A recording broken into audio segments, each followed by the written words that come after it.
Welcome to Ballers and Briefs, week 4 fantasy showdown. Good old Weedham Boys, Cowboys versus the New York G-Man. How's it going, fellas? Good. Yeah, Excited for week 4. week 4 is upon us. I'm a little in rough shape. I watched the Jaguars embarrass the city um, last night for 3 hours or whatever. That was almost complete waste of my time. So that hurt. Took the L real bad in the fantasy. So that's no good. Got to turn that To a around really beat up quickly. team Got to too. make some That team was beat changes. up. That was all me. That was all coaching. I'll take full responsibility. We're gonna make changes. I don't know if the Jaguars will, but we will. We're gonna make changes and get better. So Yeah. Just I ended up getting top score, by the way, this week. Good old Jaden Daniels and Terry McLaurin pulled it out for me. So I like Shane that. Daniels was sharp. He was looking good out there. We said it. Brad and I said it. Told you all at the draft process that he was going to be better than Caleb Williams. And right now, the binoculars aren't lying. But before we get going, I want to give a quick shout out to my father-in-law and my wife. My father-in-law is probably terminal. This is probably his last show he ever gets to see. So, Lalu, we love you. Everybody in this room knows you and loves you. So if you hear our voice, just know that You got this, thinking Pop. about you. We're thinking about you. So blessings. but on to what we came here for, a little bit of football news. Just hop straight into some news. Two ends of the spectrum here. 0-3 and 3-0, kind of bookend the jackass in the middle.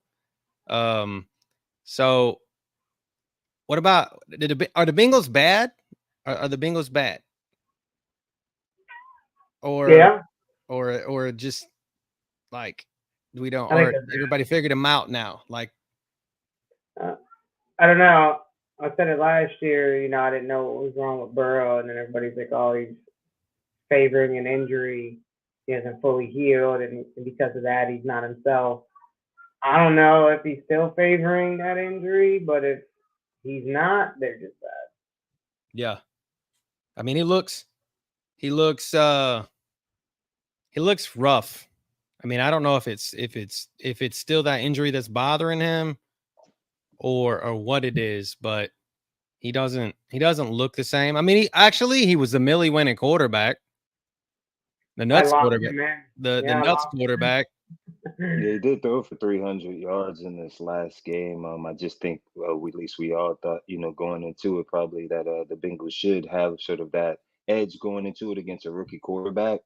But it just seemed like things just, unfortunately, when you kind of have moving parts where you have T. Higgins just coming back in, you're trying to work him into the offensive scheme. That takes time. It takes a little bit of time to gel. The Bengals are notoriously sort of slow starting team.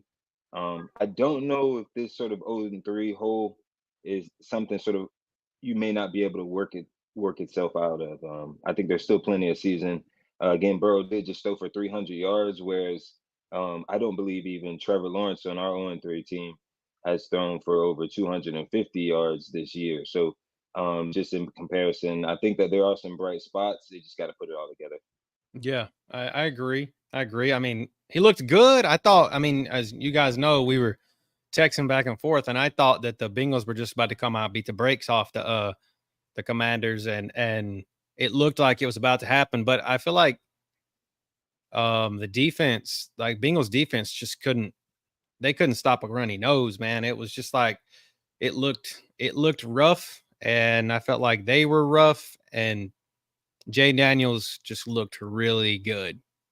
He made them look bad, is what it is. I don't know if he's capable of doing that yet. So I think the Bengals are just bad. Yeah, and then on the other side of the spectrum here, the Vikings. They made my Texans looked like ass. I called it. I'll just say it. Caught it. Why are we sleeping on the Vikings? Why are we sleeping on their defense? Hey, man, I did. Brad said Sam Darnold the week before. I said Sam Darnold this week. I was like, I mean, he's essentially practiced against this defense for the last. Everybody under the sun locking in Akers like it was a fucking on-page miracle, and it wasn't. He didn't even 9 whole points. We tried to tell you, everybody. We tried to tell you not to fall for that bait, and I tried to tell you. But I'm the guy to tell you, I told you so. Don't come in here looking, for our advice and then talking shit and not following it because I called it. I mean, I don't have no faith in that dude. That's not. He's playing against a top defense. Like people are sleeping on Minnesota's defense. The run and the ownership in DraftKings dropped, right? Like it dropped down to sub. It went up in cash though. He was 43% owned in cash. Yeah, and I had him in cash. I had him in cash owners. You have to. Yeah. You have to play the chalk in cash. But I told people, if you're trying to win a tournament, you do not play that guy. Yeah, no, not at all. I'm not telling you what to do, but I'm telling you what I'm doing is not playing that guy because there are better matchups on paper, regardless of his price. And got into a legit argument on here with like 3 people who wanted to I put it on Twitter. Yeah, they want to talk shit to us, but I put it on Twitter. I said I told you that he ain't it, and it was nothing but crickets. And I was like, I just want. And then about that time, he scores in essentially garbage time at that point. And it really wasn't garbage time, but it was a passing touchdown. But it was like from the 3 freaking yard line. So he got like a whole 9 points off of that. And before that, he had like fucking 2, a total of 20 rush yards. I called out his prop was 50-something on sports betting, and I said he's not going to get anywhere near that. Yeah. And he did. Nowhere near that. And now back to the bottom of the barrel, Cam Akers goes.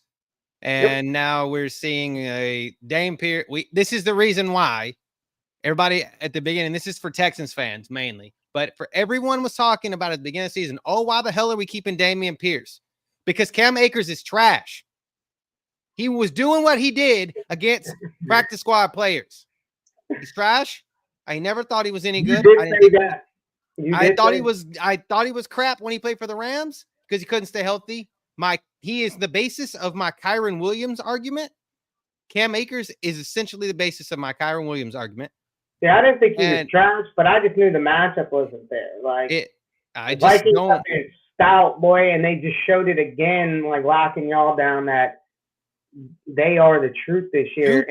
Two chalk running backs against them 2 weeks in a row, and one of them did good and one of them didn't. So there you go. Well, I think the problem was they shut down y'all's pass, which made it easier to shut down the run. Because everybody was locked down. I think the Vikings really found themselves this last week. I feel like that was like the worst game I've ever seen CJ Stroud play in his NFL career. Besides last year when I think we played the Jets and he got a concussion. So I think that's probably the worst game I've ever seen him play. And I'll be the first one to say that we looked like shit. And we got to get that together so that we can go have the Jags come to Houston and throw them through the meat grinder because the Jags looking sloppy. They're playing a pissed off Texans team, and hopefully it's just a ground and pound effort is what I'm hoping for. Sorry, Brad, but that's what I'm hoping for this week. Don't be. And feels like I told you so kind of thing. Yeah, I mean, that's what it is when you come in here and you say these guys don't know what they're talking about, and you get your little buddies to come in and talk shit with you. And it's at some point, it's almost like what you're doing is you're hoping to tune into somebody's stream and they agree with you. So that way you feel better about making the play that you're making, but yet you're reaping the same results week to week. And it's not wins. It's not profitable money. And you hop on streams and tell people they don't know what they're doing. At some point, you got to look in the mirror and be like, maybe I need to start listening to people who are saying something different than what I'm doing, and maybe I'll see results because what I'm doing isn't working. Rather, you come in here and say, these guys don't know what they're doing. They're talking about Akers this, Akers that. Like fucking 5 of your friends come in here saying the same It was literally. All right, bro, we will literally find out what's going to happen, and we watch it unfold. My man had 2 points going into the fourth quarter. Like Cody said, he got a garbage time touchdown, which essentially wasn't garbage time, but essentially he wasn't getting any passes. The reason he got a pass is because, oh, we're down 20 fucking points. And there was nobody else. Everybody else was locked up and he gets one fluke lucky touchdown and he's nowhere wide near open back. from the 3-yard line, man. And that that's not winning you. That kind of shit's not winning you any big tournament, especially on what people feeding him than telling us we were stupid because we didn't know FanDuel. Yeah. Half a PPR, he didn't even make 9 points. Nope. And I tried telling he's not going to be in the nuts, and he wasn't. I said we even made a bet with him that dude a gift, and he was not in it. So he's not going to win tournaments playing people that are 40% owned that don't have a solid matchup. Yeah, and other areas that we called were we called that Dallas and the Dallas and the Ravens game. I didn't think it was going to hit. I didn't think Dallas was going to look like just total slop. But they did, man. It was bad. They looked like ass. That game. Derrick Henry, my man, shoot through them just like Lamar did. Literally, we said to play Derrick Henry. We some point just gotta follow the advice, man. Get paid. We said to play Monty. What did Monty do? 8. I felt like we did really well this past week. It's hard. Even following those picks is hard to still win. I mean, for example, in the 20 max, I logged Burrow in on the 2-game slate in every single lineup. And only 2 of my lineups were even in the money.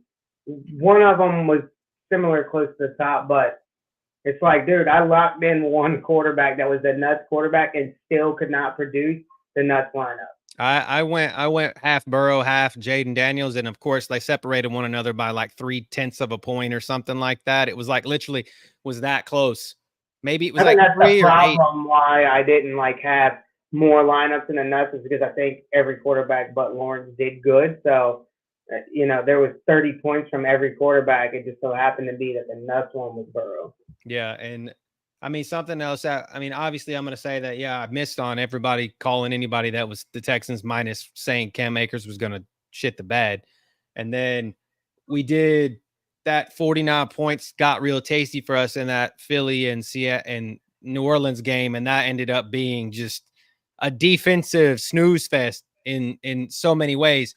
But one that we hammered and that we said was going to be a dark horse play was the Red Rifle Andy fucking Dalton. Andy Dalton out here $1 million, dude.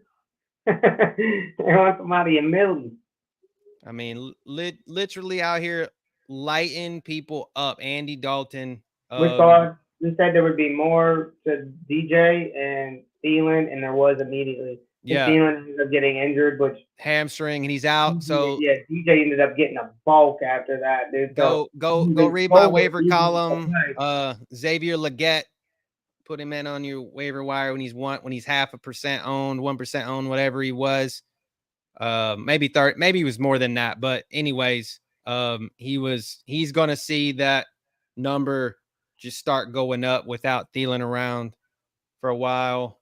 But yeah, man, it was the difference a quarterback makes, though, huh?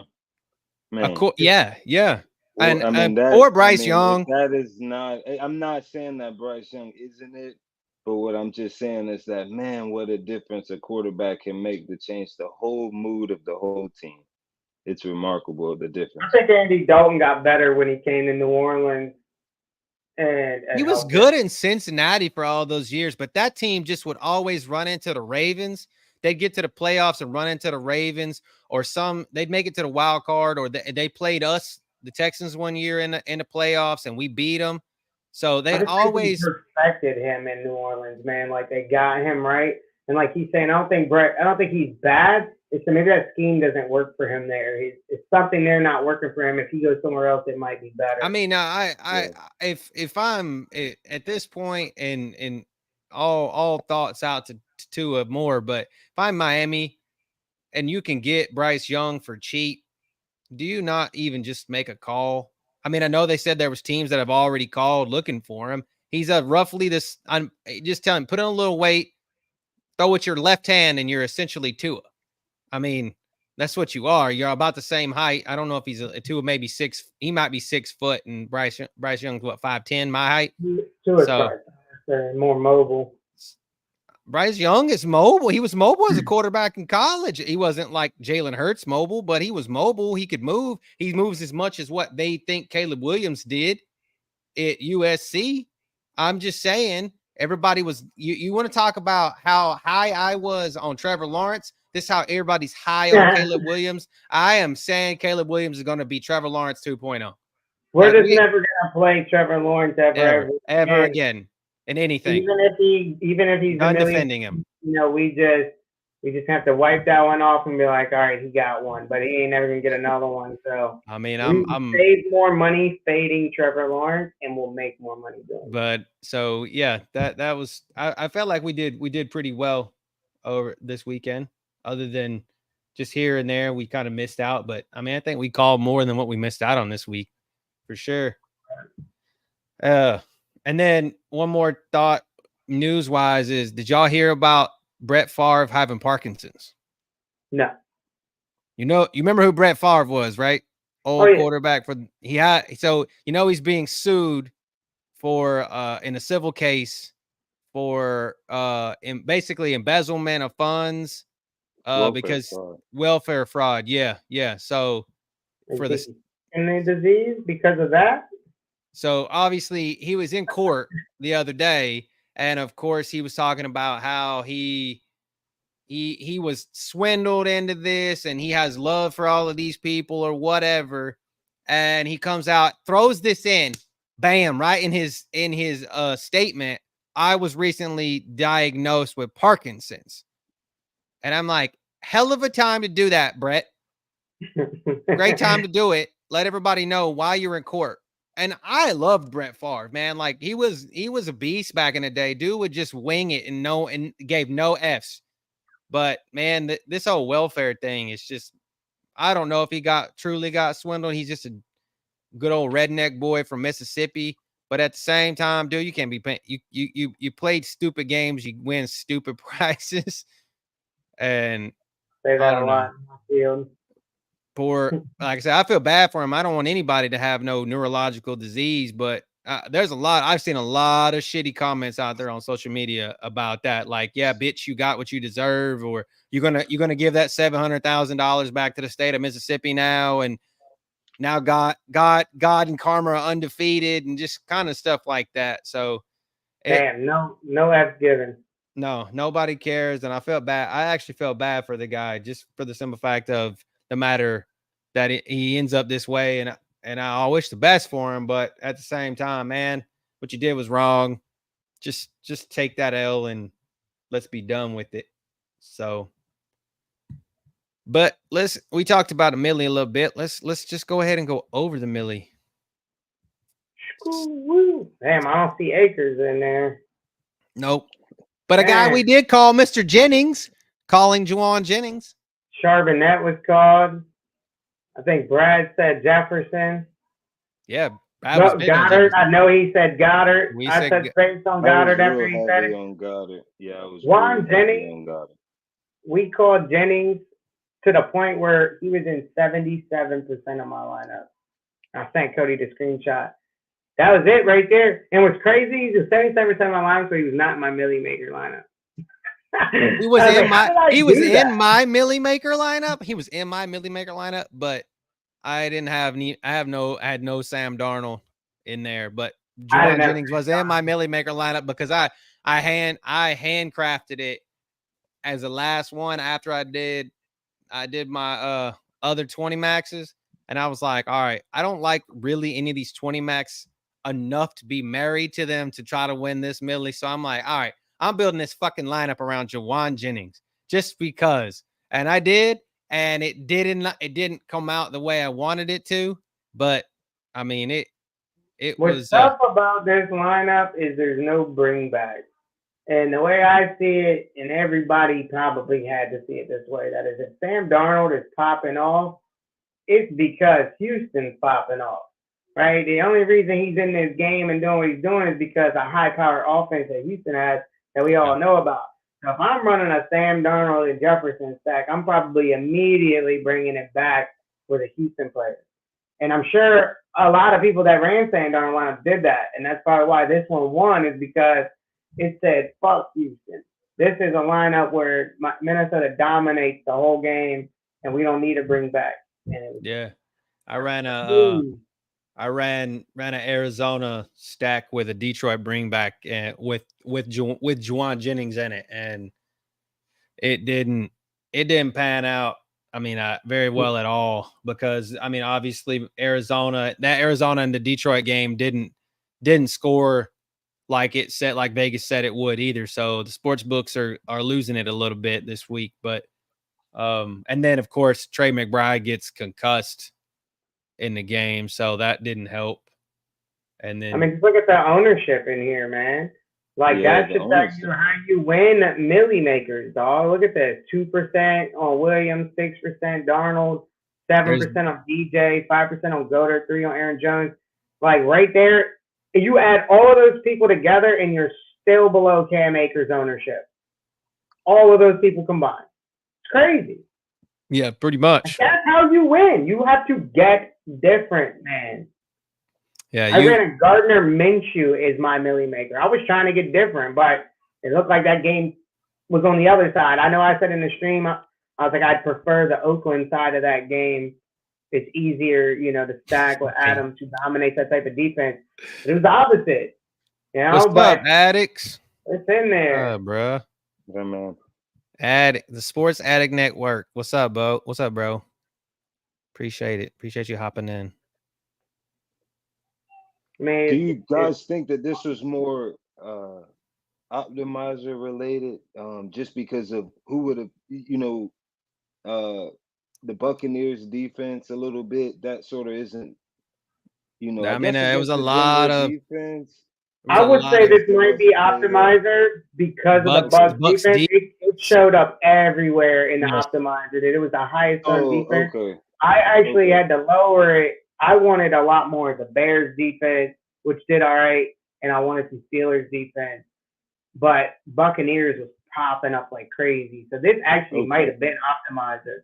But it would probably come down to the person's player pool and their player exposure. I sometimes I like to, like I said, I played Gardner Minshew in the milli maker. I like my milli maker to be different where there's low ownership. This person could have set a different player pool for his milli maker to grab these type of people like DJ, Williams, Aaron Jones. I had Aaron Jones in a couple lineups from the optimizer. I'm not gonna lie, I almost took him out. And I was like, he's only in a couple, I'll leave him. And dude's popping off. I'm like, that was a good play. I mean, that you can see that ate the chalk there with Charbonnet. I mean, he was like the third highest on running back. And this is where we got in an argument with those guys. They're like, oh, well, Akers is chalk. You guys are saying that you don't ever play chalk. We never said that. You said you got to eat chalk. You got to eat good chalk. And Charbonnet was good chalk to eat. Akers was not. I told him, I said, sometimes you have to eat chalk. I said, on paper, I don't think Akers has a good matchup. I said, Minnesota's defense is not something we should be sleeping on. I was like, if he's going to be chalk against a solid defense, I'd rather fade him. Charbonnet didn't have that. Miami's defense is not solid defense. It's very exposable defense. As you can see, 91 rush yards. My man almost got the 3-point bonus for 100 rush yards. Whereas Akers had 21. Some weird shit like that. Like 21 yards in an entire game. That's called lockdown, buddy. You're not going nowhere. Even down by the shit ton that Houston was down by, they still weren't airing it out to him. The game script, I told them, nobody throws to Cam Akers. Dare is the catching back. And now, even with that, you don't go there. You don't do that. I mean, he had 9 attempts for 21 yards, 1 reception for 8 yards on 3 targets for a touchdown. 9.9 points, man. No benefit whatsoever. What's up, Antonio? We'll hit your question closer to the end. So if you just hang out with us and if you have more questions, drop them in the chat and we'll get to them. I promise. But yeah, man, 2.3 yards average is not winning you shit. Not at all. So there it is. I'm off my Cam Akers soapbox. But man, the Buccaneer, I think this is possibly, and I still haven't figured out, as long as I've been playing DraftKings, what that number in parentheses means. If someone that runs DraftKings is listening, tell me if that's really what I think it means. That's how many lineups they actually have in the Millie Maker, because I've seen that at bigger numbers, and that's why I was like trying to figure that out. And I think that's what it is. I think it's how many lineups they have. So there you go. If he had 3 in at $20 a pop, I think he's probably optimizing at least one of them. It's an optimizer, at least one of them. That's why you got. I mean, the hardest play about this lineup is the Kyron Williams play. So, and it just popped off. I mean, I'll be the first person to say it. I've been shitting on Kyron Williams all season, and it may end up blowing up in my face just because now there's no Cooper Kupp and no Puka Nacua. But if he gets 1,000 yards, and somebody has him on their team, I might gift somebody some shit, because that's just, I still don't believe it. I still don't believe until it happens. They also did the double stack here. You have to stack quarterbacks that aren't mobile with 2 people. You just have to, and he did. He stacked Sam Darnold. It's funny though with Sam Darnold. Sam Darnold wouldn't have got in the Millie Maker. He wouldn't have been there had he not had 4 touchdowns. He didn't have the yards. He had no, like, that 180 yards ain't shit. It's the touchdowns that put him in there. You know, like that's what made him the money. And it was just like this guy, and the fact that this guy won $1 million by himself with Sam Darnold in his lineup, it should tell you something.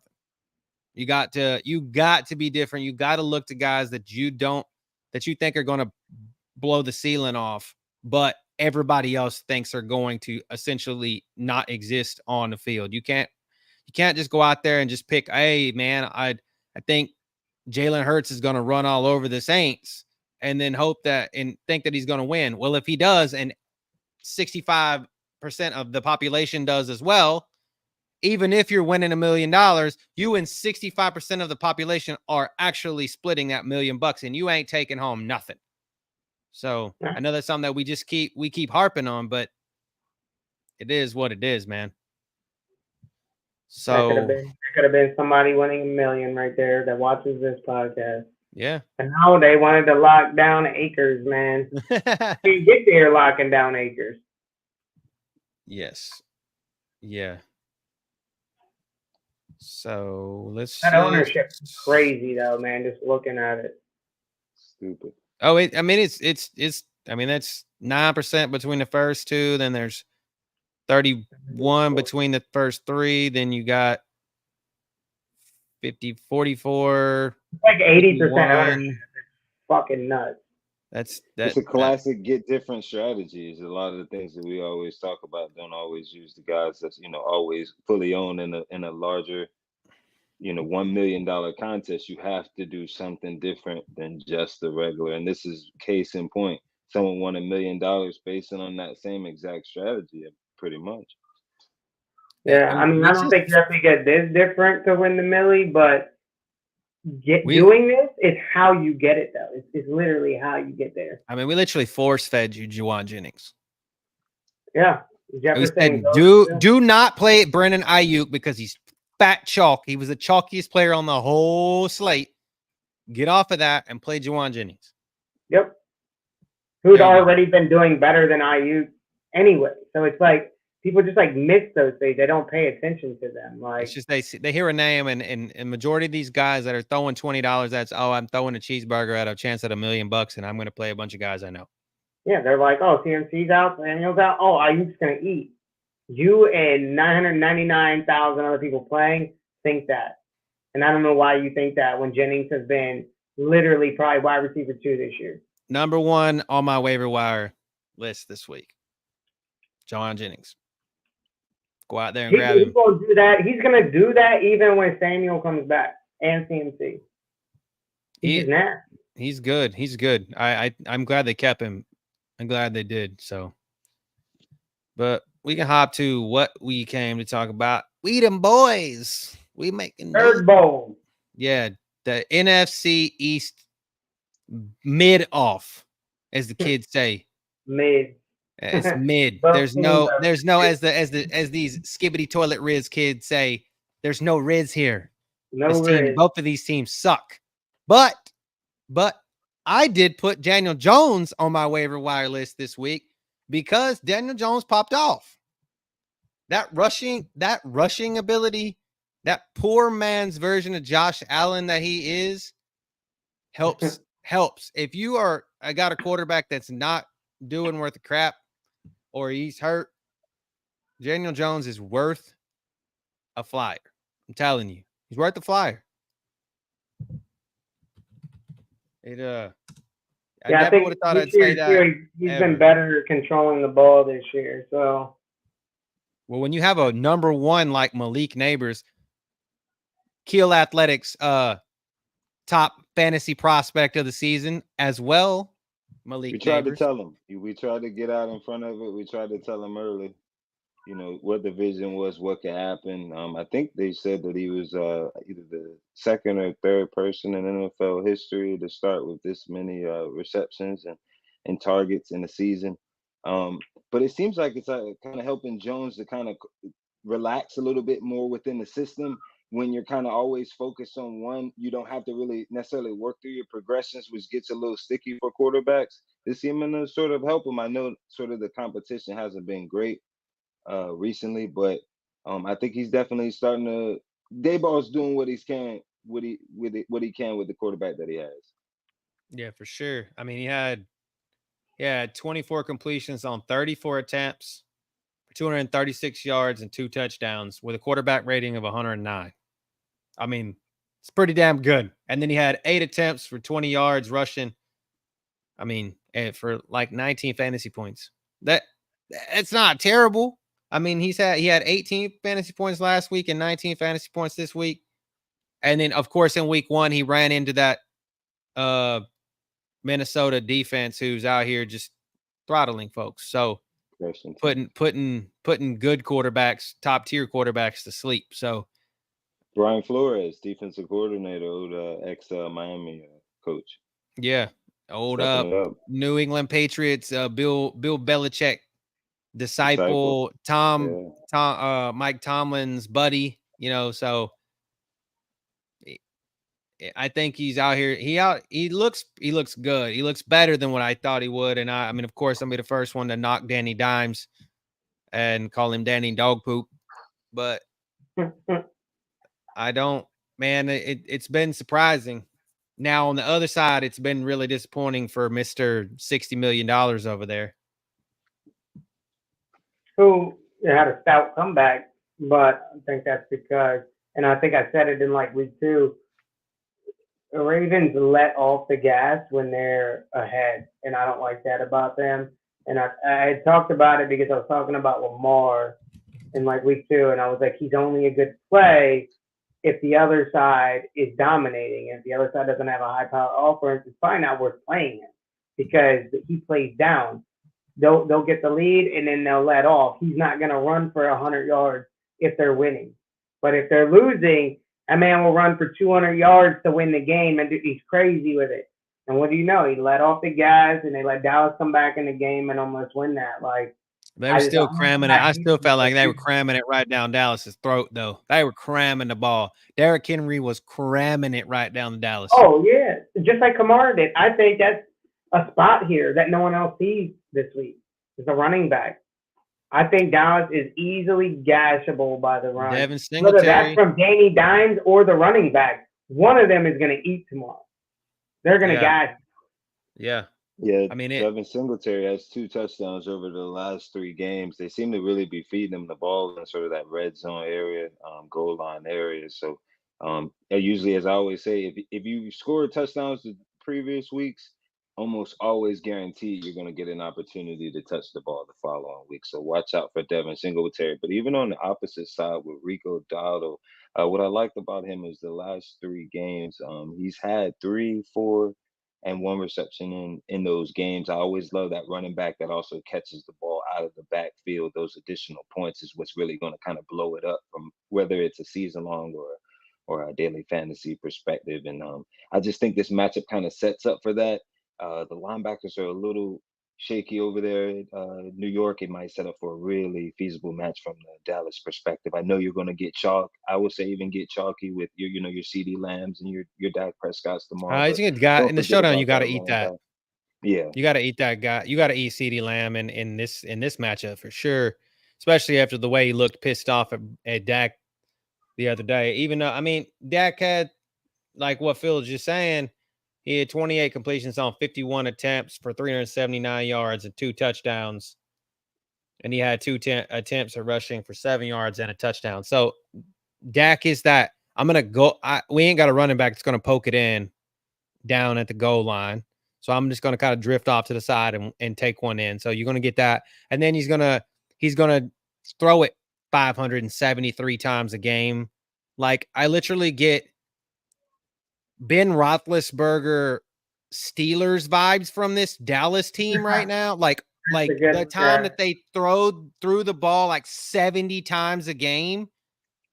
And literally I'm getting those kind of vibes. And like, Dak Prescott's not even half the quarterback that Ben Roethlisberger was. And I will say that till the day that I die.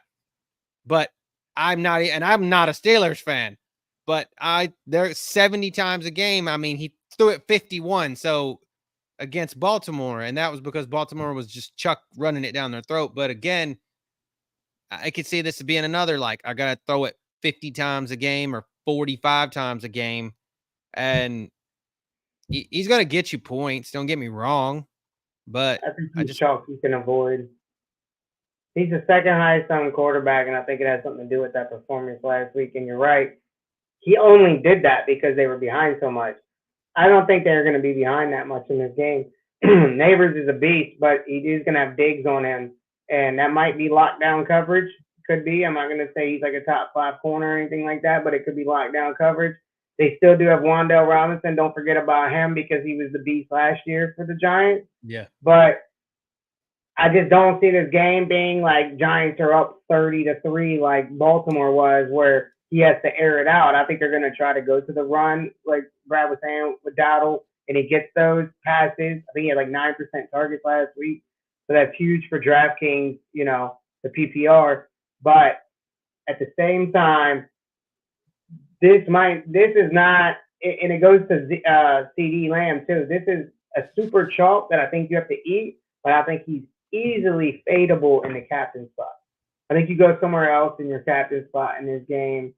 Might be Singletary, might even be a running back, or it could be, like a Wan'Dale Robinson or something like that. I think Wan'Dale Robinson's a hell of a get different captain play, because just for the simple fact that Wan'Dale Robinson runs the ball and he catches the ball out both. And that dude, yeah, somebody might say he's a gimmick guy, but he's one of those good gimmick guys. And I feel like Daboll likes to scheme him up for a touchdown. And if everybody's going to go, all the attention's going to go to Neighbors, why not?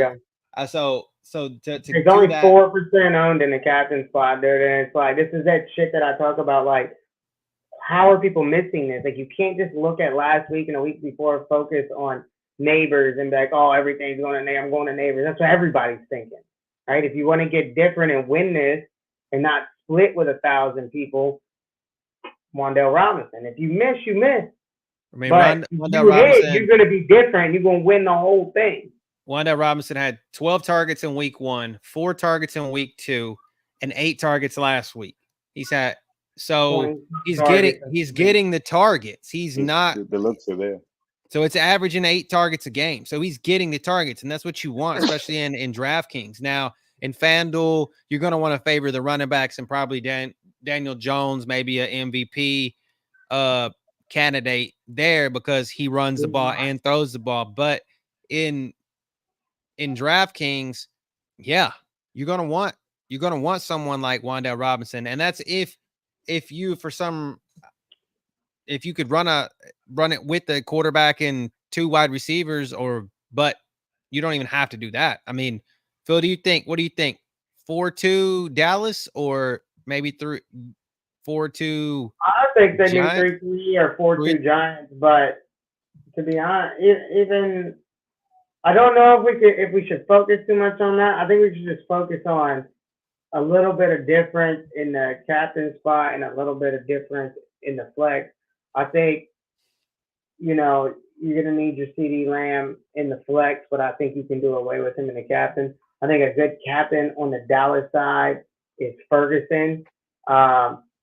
This is another dude with significant targets. Even after coming back from his injury, he had 11 targets. I think he had the most targets on the team.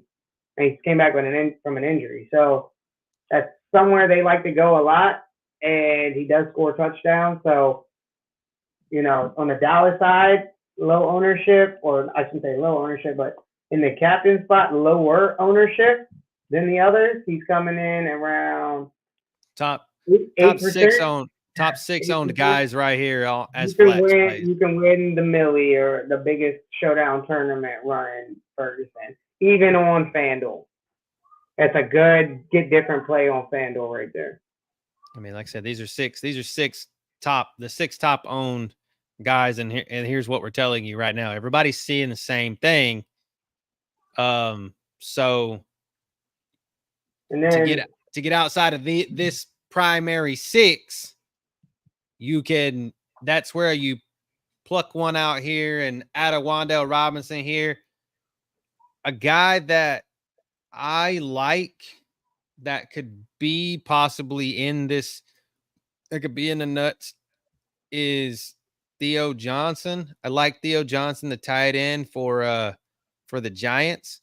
He's working his way in, but dude's a good pass catcher. And he's like, if you're doing this 20 max or 150 max, though, that's a kind of exposure. Even though Dallas is pretty good against the tight end, I still think that he can line up as a wide receiver type. So because that and the injury report lends itself to that, because Darius Slayton, who is questionable with a thumb injury, who's limited in practice.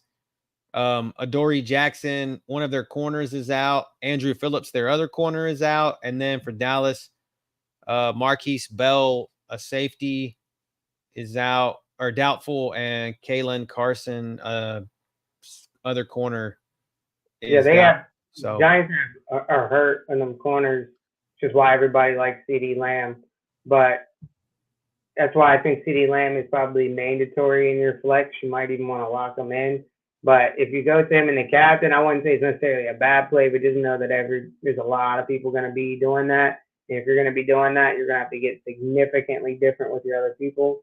And one person that I think you get significantly different with is Tyrone Tracy, running back for the Giants, who is on the field not too far off of Devin Singletary, and even getting receiving targets and rushing yards for them could be the guy you need tomorrow to get different.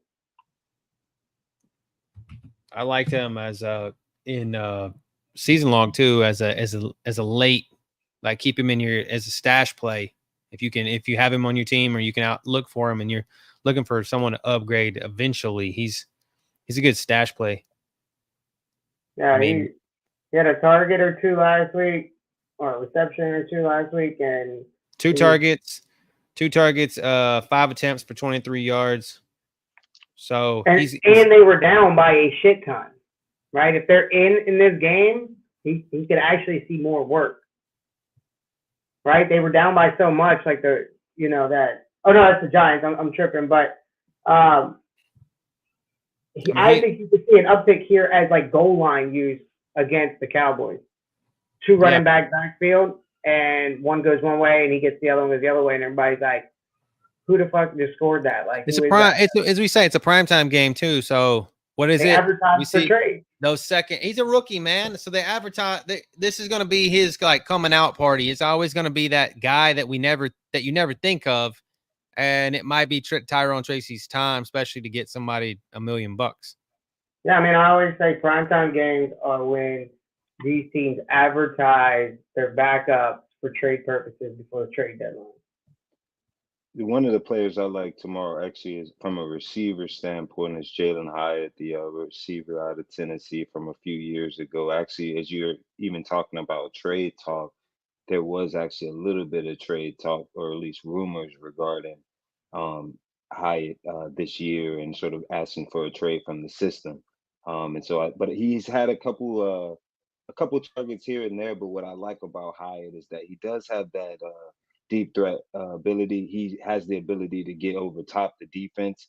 I do see Cowboys sort of getting up, so there's going to lend towards more opportunities to throw the ball for Daniel Jones. If you want to get off of neighbors and kind of get different, or if you just have a little bit of money left over, you just kind of need one more player. I think he's $900 on DraftKings. That could be a get different play again because of the speed element. He has that boom bust sort of potential to him. No, yeah, he's going to be low owned. That's for sure. Looks like 900. That's 900. Is he 900 in the captain spot? I think that's what you need tomorrow. 900 in the captain spot, and then 600 in the flex. So, I mean, and you talking about just kind of falling total off the rails, and on the other side of the ball, Jalen Tolbert, the other wide receiver, Brandon Cooks as wide receiver too. So, for sure, I'll never sleep on Cooks. I'm a big Cooks fan ever since he was on the Saints. I think that dude's got speed like Tyreek Hill. I also think he has that ability. He just needs that focus. He's never had that focus, but and Tolbert's passing him up. Yeah, Jalen Tolbert taking that spot, and they're roughly close in ownership, but the price, the price, and for what you can expect, I think the value is on Tolbert more than it is on Cook. 5 targets last week, and he had 9 targets against the Saints a week before. So he had a touchdown last week. So obviously they're trying to get him the ball often, more than what. There's spots here where you're gonna have to look at tomorrow. There's a lot of core plays: CeeDee Lamb, Neighbors, Daniel Jones, Singletary. Everybody's going to be playing those players. They're going to be in the bulk of everybody's line. When they score, they do good. You're not doing nothing. You're going to have one of these other random-ass people, and it could be any of them. But you're going to have to think outside the box and don't have a chalky lineup. I mean, let's not forget about kickers in this game neither, right? This could be both these teams could slack in the red zone and field goal. Don't forget their division rivals, so it's not uncommon to see them play good against each other. Because what's the over under on this one? That's a good question. 45.5. Man, that's like spot on, dude. 45.5 on it. Yeah, 45.5, and Dallas is actually favored by 5.5 on the road. I don't like that. I like the Giants, but I feel like that's like a sucker bet, dude. Like, I almost want to go all in on the Giants at home, 5.5. Dallas has not been it. They have not been them boys.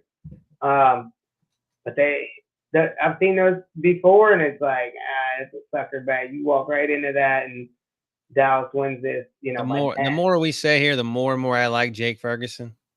Yeah, I told you.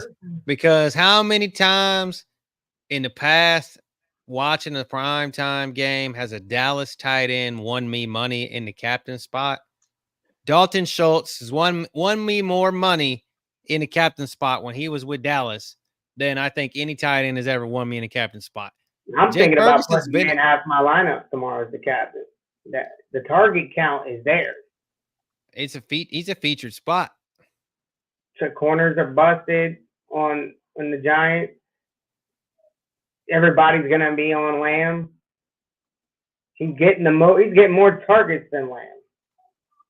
That means more touchdown opportunity. That means more passes, points per passes, points per reception, I should say. So I like that play. and I like the Wandale Robinson play, man, to get off the Malik Neighbors choke. But I think I'm gonna 11 go targets. 11 Miami. targets last week. Yeah, it's the most on the team, I think. 95 yards. And the most targets on the team last week. And they were down by like 30, and he still wasn't going to land. He was going to the tight end. I think that's because Dak can't really throw downfield like people think he can. So Yeah, 7. Yeah, CD had 7 targets. He hasn't had double-digit targets since week 1. and he's gonna be chalk. But I think he's chalk you gotta eat tomorrow. I just think it's chalk you can avoid in the captain spot. He's only had 1 touchdown through the season as well. So that's just another number to know. Yeah. Some spots here, some vulnerable spots. Hopefully everybody's paying attention, listening. Get access to those vulnerable spots. Bring home a win. Share it in here. Yeah. So we can do some questions if y'all want. Y'all want to do some questions? I think somebody had one about trade Mason and Waddle. Yeah, let's see. Antonio says, would y'all do Mason and Waddle for Pickens and Jacobs? At this point, that's a tough one.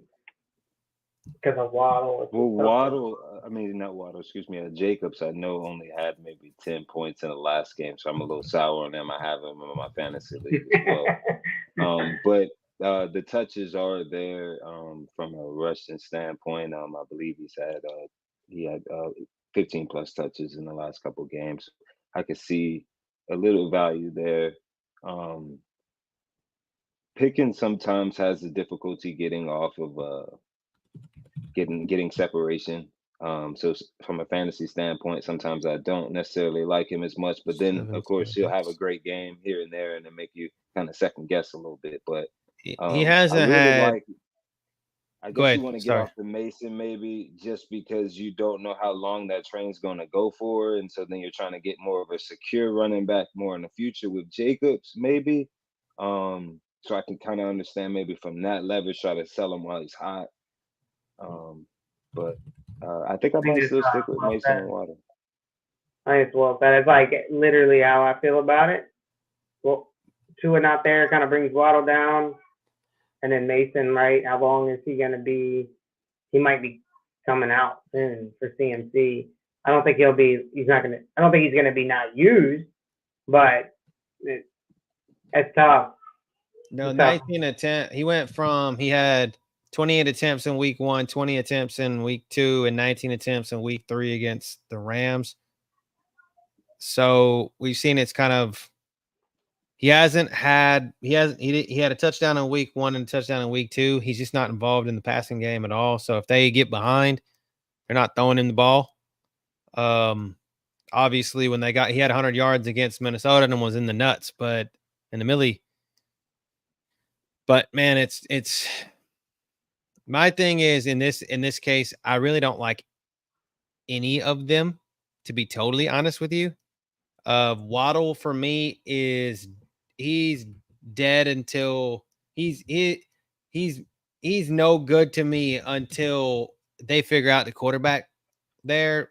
And Tyler Huntley, I don't know if I like Tyler Huntley coming in to run that offense. I feel like this is going to just McDaniel's going to be like, all right, HA, this is your show now. Just win games. I even heard some crazy thoughts that they just need to go back to the Wildcat there in Miami, bring the Wildcat back and just let Tyreek Hill or HN and this was on national televised television, man. I wasn't some screwball making this up. These were actual NFL players like, y'all can't find a quarterback. Just run the Wildcat. Just be done with it. And Waddle, he had 5 targets last week. You trade him 5 targets for 7 targets for Pickens.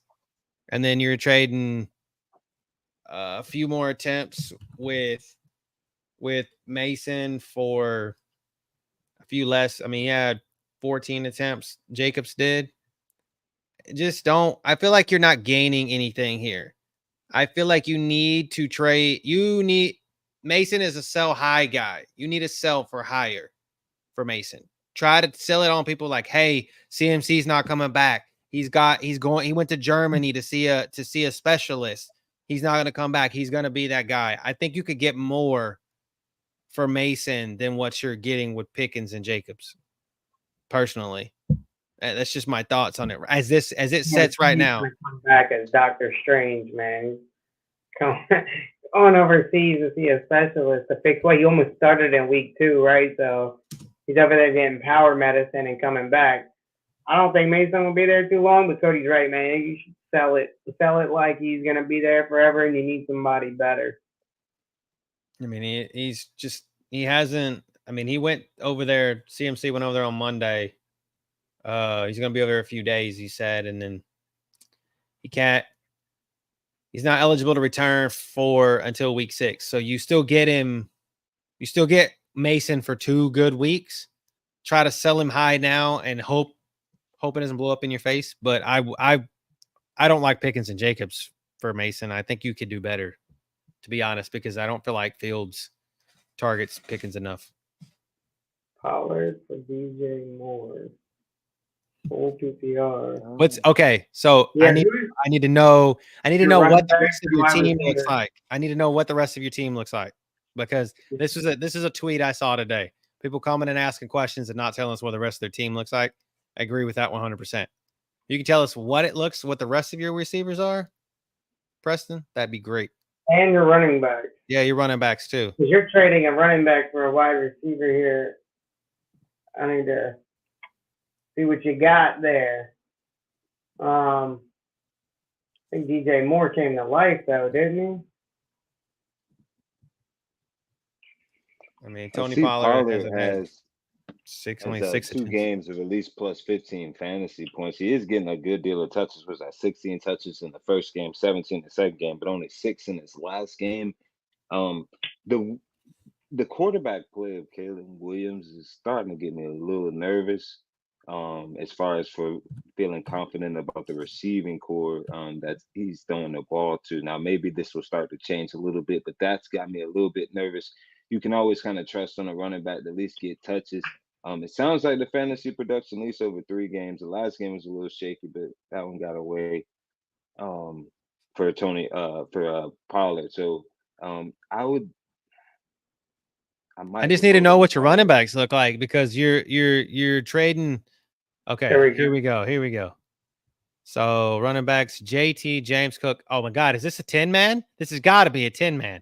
This is got to be. His running backs look good. Your Debo, T. Higgins, Jaden Reed, Pickens. Yes, absolutely. Trade Pollard for DJ Moore, because you're getting 10. You're getting 10. You need to upgrade 12-man. Wow. That's a 12-man. That's good. I mean, Cook in the running back area. Sure. Also could make a deal for Mike Evans. I like the Mike Evans play. I mean, what's your deal with Mike Evans? What do you need to trade?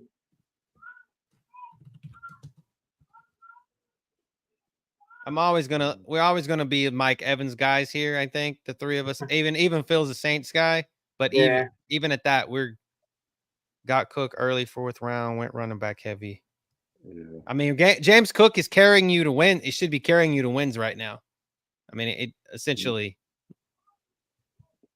Jonathan Taylor and ETN should get use over time as well. You might be actually safe to go ahead and get rid of Pollard. Try to see if you can get some kind of boom out of DJ Moore as it kind of goes down the stretch. I think so. He's getting 10 slip away at some point, and then find DJ Moore down the field for 60 and a touch. It's gonna happen.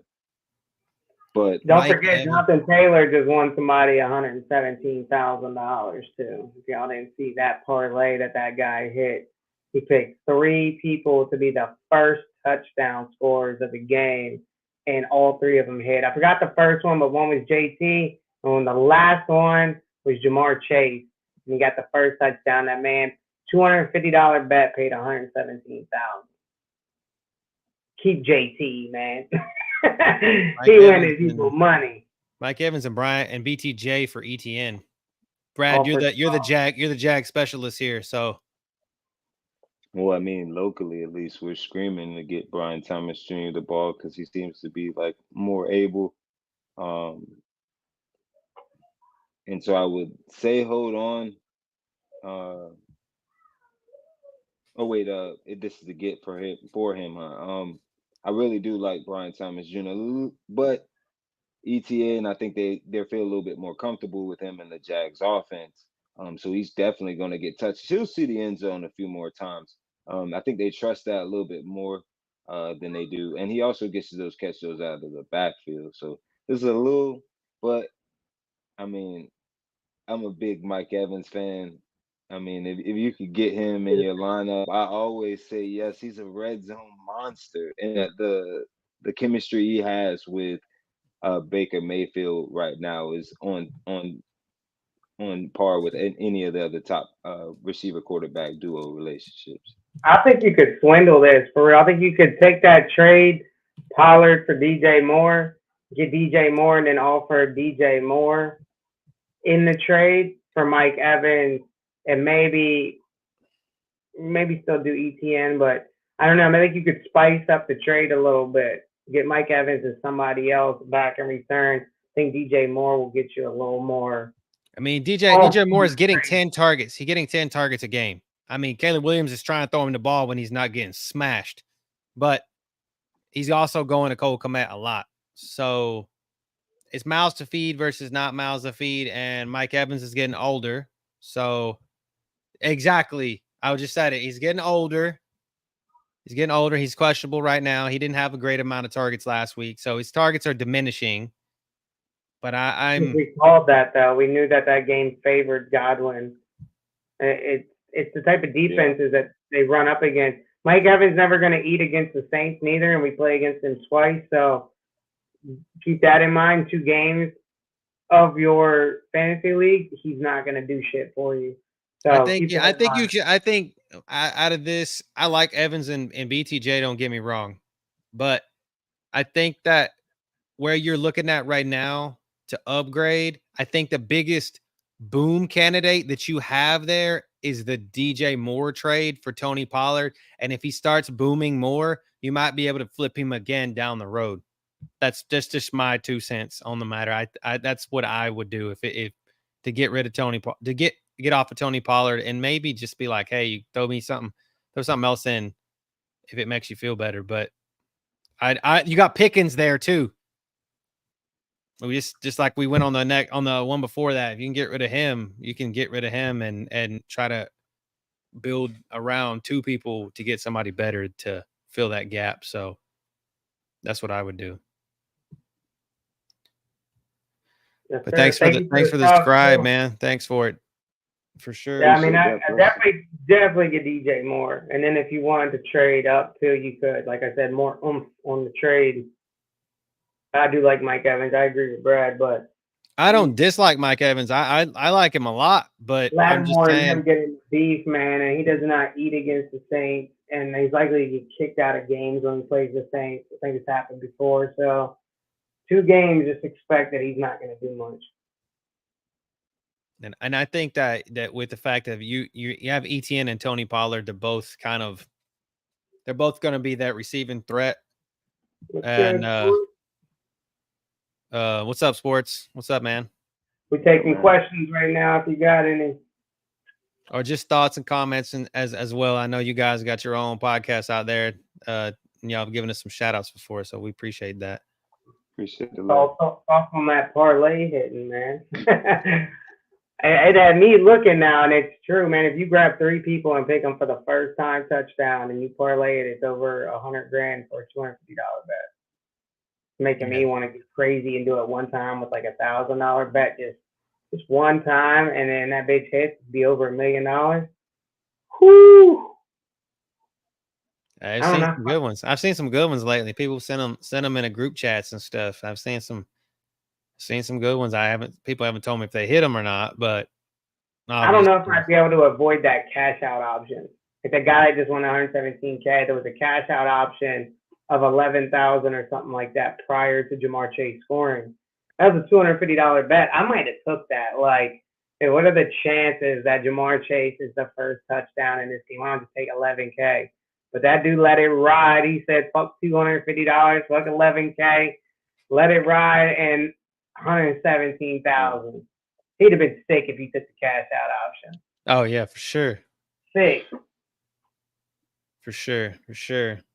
Well, Now, you guys got more questions? Hit us with them real quick for and we'll get them up here before we dip out. Let Dallas or New York. Who wins? I mean, I told you that line looks sketch, dude, so I'm just going to have to go with Dallas. It looks like they know something more than I do. Dallas for me as well. I think I'm gonna go starting make it to a find a little trifecta. bit of I think they found a little bit of a stride, even though they lost towards the end of that game versus the Ravens. I think that carries over this week and turns into a W. I think so too. I think that this just kind of like they got to get back together, and Big Mike's gonna try to get them right. And we can't have consecutive weeks of New York teams winning at home on TV. It don't work that way. We know the NFL script, man. It's not gonna work. Dallas got to get big line, man. They know something, dude. I think it's the corner weakness for the Giants. I think it's just Dallas got a little field day with them through the air, and Giants aren't going to be able to run like they want to because Dallas is gashable by the run right now. But you're not going to be able to isolate that or focus on that if you're getting too far in because they're just airing it out on you. Yeah. You have to give up on the run and go to the pass to play catch up. So for those purposes, I think Dallas probably cover that 5.5. Sure. Well, doesn't look like we're getting any more questions. So you guys just make sure you like, share, subscribe, retweet, Please. do whatever. All the platforms. We're out here on all of them. So we appreciate all the love and all the support. Over 1,000 followers on X, here almost 100 followers on Facebook. That's where we need to get our numbers up. So if you got a Facebook, go out there and find us on Facebook too. That's where we can get some live streams going on there too. So if that's a place for people to watch, because we want to be as many places as you guys like to see us. So and we'll be doing this every Wednesday and every Saturday. Yep. And we will see y'all on Saturday, fam. Best of luck. Remember, get different tomorrow. It's the only way to win. Yeah, that's what's gonna take on the dub. Peace out.